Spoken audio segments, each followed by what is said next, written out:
नमस्कार दोस्तों, मैं Lalita Agarwal PSSM blessings audio team Kolkata से बोल रही हूँ।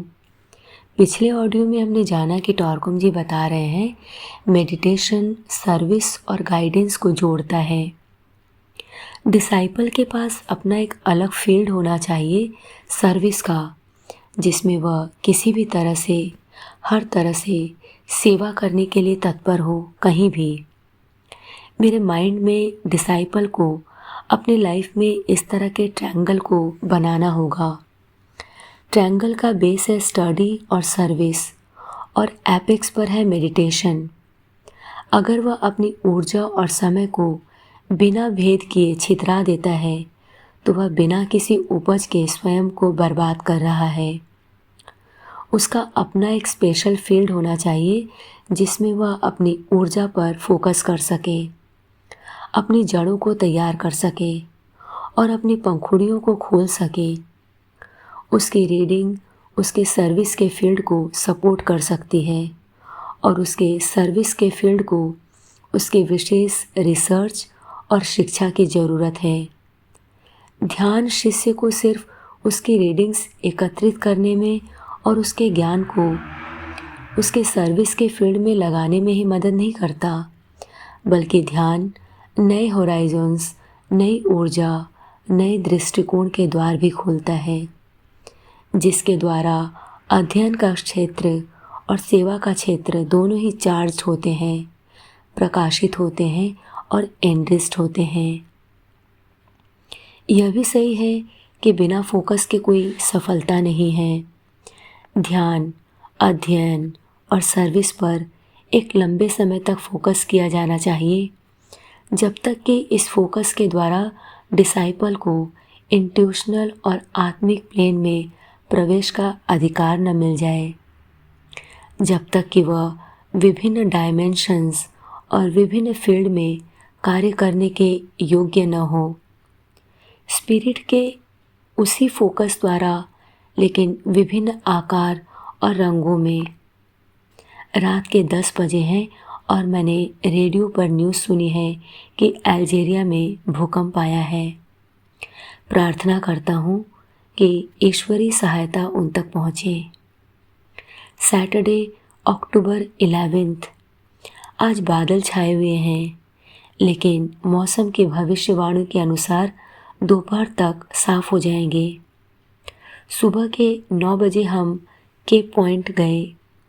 मैं सोचता हूँ काश आप में से प्रत्येक यहाँ पर प्रकृति की सुंदरता को मेरी आँखों से देख पाते, विशेषकर यहाँ का साफ नीला महासागर, क्योंकि भारतीय और अटलांटिक महासागर यहाँ मिलते हैं। अटलांटिक साइड ठंडा है, जबकि इंडियन साइड 10 डिग्री गर्म है। इस देश की सफाई की कोई तुलना नहीं है। रास्तों पर हम लंगोरों से मिले जो कार के नज़दीक आ गए थे, कार पर चढ़ गए थे और रास्तों पर लेट गए थे। किसी को भी बहुत सावधान रहना पड़ेगा कि वह उन्हें खाना न खिलाए और उन्हें नुकसान न पहुंचाए। हमने शुतुरमुर्ग, हिरण और सफ़ेद सिर वाले मृग देखे। ये सब बहुत ही सुंदर जानवर हैं। समुंदर के किनारे गवर्नमेंट ने 125 बाई 50 फुट का एक लंबा स्विमिंग पूल बनवाया है, जिसमें आप तैर सकते हैं और अगर तरंगें बहुत ऊंची हैं तो उनका मज़ा ले सकते हैं। यह बच्चों के लिए और वयस्कों के लिए बहुत बढ़िया विचार है, विशेषकर जो लोग समुंदर के पानी को एंजॉय करते हैं और इसमें ज़्यादा देर तक रह सकते हैं, बजाय बहुत बहती हुई लहरों के विरुद्ध लड़ने के। मैं वहाँ गया और 10 मिनट तक तैराकी की। पानी प्राय 65 डिग्री तक था, बहुत साफ और शुद्ध। समुद्र का छोर ज़्यादातर सफ़ेद है, रेत बहुत बारीक है। हम लोगों ने यहाँ पिकनिक की। उसके बाद मैं घास पर प्राय 2 घंटे के लिए सो गया। यह बहुत ही रिफ़्रेशिंग था। जॉन और गेराल्ड बहुत ही काइंड थे। उन्होंने मुझे वहाँ के दृश्य दिखाए और पर्वतों पर विभिन्न जगहों की सैर कराई, खाड़ी की सुंदरता को देखने में मेरी मदद की। हमने बाईसाइकिलर्स का ग्रुप देखा जिसमें सभी युवा लोग थे जो एक साथ एकत्रित थे और किसी खुशनुमा बातचीत में मशगूल थे। उनमें से कुछ ब्लैक्स थे और कुछ मिले जुले लोग थे और कुछ वाइट अफ्रीकन्स थे। सभी एक साथ साइकिलिंग कर रहे थे, खा रहे थे और आपस में बातें कर रहे थे। इतने सुंदर मानवीय संबंधों को देखकर मुझे अपार हर्ष हो रहा था। लाइमनस्टैड एक सुंदर शहर है जिसके सामने महासमुद्र है और उसके पीछे ऊंचे पर्वत।